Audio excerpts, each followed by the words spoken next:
മന്ത്രി വീണ ജോർജുമായി ബന്ധപ്പെട്ട് കണ്ണൂരിലുണ്ടായ പ്രതിഷേധം കേസിന്റെ പ്രതിഷേധമായിരുന്നു. അതൊരു കരിങ്കൊടി പ്രതിഷേധമായിരുന്നു. അപ്പോൾ കരിങ്കൊടി പ്രതിഷേധം തന്നെ ആക്രമിക്കലാണെന്ന് മന്ത്രി പറഞ്ഞു. അതിനുശേഷമുണ്ടായ സംഭവവികാസങ്ങൾ നമുക്കറിയാം. ഏറ്റവും ഒടുവിൽ ഇപ്പോൾ പോലീസ് അന്വേഷണത്തിൽ ഒരു വധശ്രമം എന്നുള്ള കേസ് നിൽക്കില്ല. കാരണം വധശ്രമത്തിനുള്ള ആയുധങ്ങളൊന്നും കണ്ടെത്തിയിട്ടില്ല.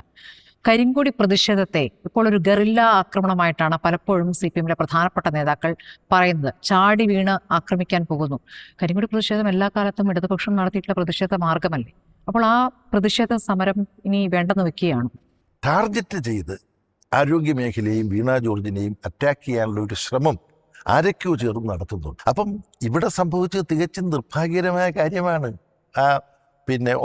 ഓപ്പറേഷൻ ഉപയോഗിക്കുന്ന ഒരു ഉപകരണം വയറ്റിലായി പോയത് ആർക്കും ന്യായീകരിക്കാൻ കഴിയില്ല, ഒരു മനുഷ്യനും കഴിയില്ല.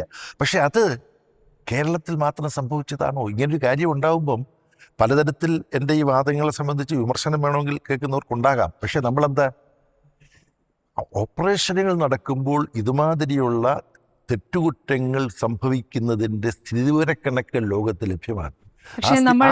ഞാൻ പറഞ്ഞ ഒരു മിനിറ്റ് തന്നോളൂ.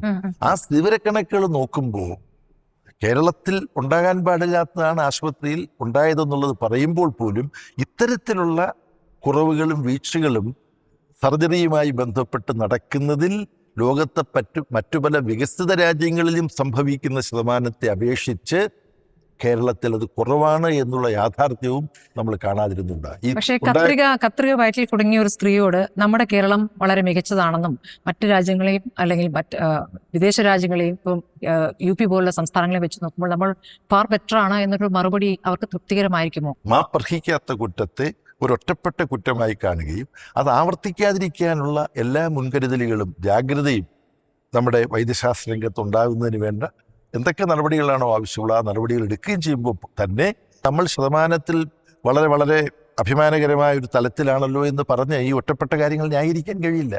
അത്തരം സംഭവങ്ങൾ ഉണ്ടായിക്കൂടാ. അത്തരം സംഭവങ്ങൾക്ക് ഉത്തരവാദികളായവരുടെ മേൽ കർശനമായ നടപടി എടുക്കണം. ആ നടപടി കേരളത്തിൽ ഉണ്ടാവും. ആ നടപടി ഉണ്ടാവുമെന്ന് ഉറപ്പാക്കാൻ നിങ്ങളെപ്പോലുള്ള മാധ്യമപ്രവർത്തകരും ജാഗ്രതയോടുകൂടി കേരളത്തിൽ ഇരിക്കുന്നുണ്ട്. പക്ഷേ അങ്ങനെ കാര്യങ്ങൾ അത് വാർത്തകളായി കൊടുക്കുന്നവർ ശത്രുക്കളായി മാറുകയാണ്. ഒരിക്കലും ശത്രുക്കളായിട്ട് മാറില്ല, അങ്ങനെ ഞാൻ കരുതുന്നില്ല.